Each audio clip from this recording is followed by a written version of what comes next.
পরীক্ষা, সেই পরীক্ষার যে ওএমআর শিট, সেই ওএমআর শিটকে সম্পূর্ণভাবে নষ্ট করে দেওয়া হয়েছে, সেই ওএমআর শিটকে ডিস্ট্রয় করে দেওয়া হয়েছে এবং এই ডিস্ট্রয়ের সিদ্ধান্ত নেওয়া হয়েছিল মানিক ভট্টাচার্যের সিদ্ধান্ত অনুযায়ী।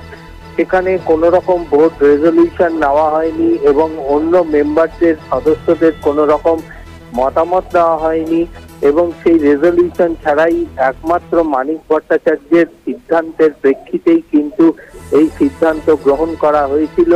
এর শুনে বিচারপতি বিস্মিত হন। বিচারপতি রাজাশেখর মান্তা জানিয়েছেন যে আগামী শুনানির সময় এই যে বোর্ডের যে রেজলিউশন, সেই রেজলিউশনের নথি আদালতে হাজির করতে হবে এবং সেই নথি দেখার পরই আদালত তারপরে পরবর্তী সিদ্ধান্ত গ্রহণ করবে।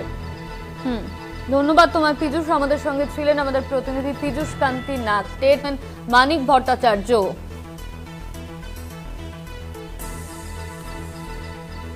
রাজাশেখর মান্তার টেট 2017 নিয়োগ দুর্নীতি মামলায় ওএমআর শিট ধ্বংস করেছেন মানিক ভট্টাচার্য।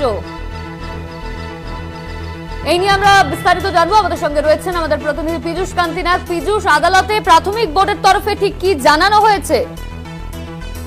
প্রাথমিক পর্ষদের পক্ষ থেকে জানানো হয় যে 2017 যে টেট পরীক্ষা, সেই পরীক্ষার যে ওএমআর শিট, সেই ওএমআর শিটকে সম্পূর্ণভাবে নষ্ট করে দেওয়া হয়েছে, সেই ওএমআর শিটকে ডিস্ট্রয় করে দেওয়া হয়েছে এবং এই ডিস্ট্রয়ের সিদ্ধান্ত নেওয়া হয়েছিল মানিক ভট্টাচার্যের সিদ্ধান্ত অনুযায়ী।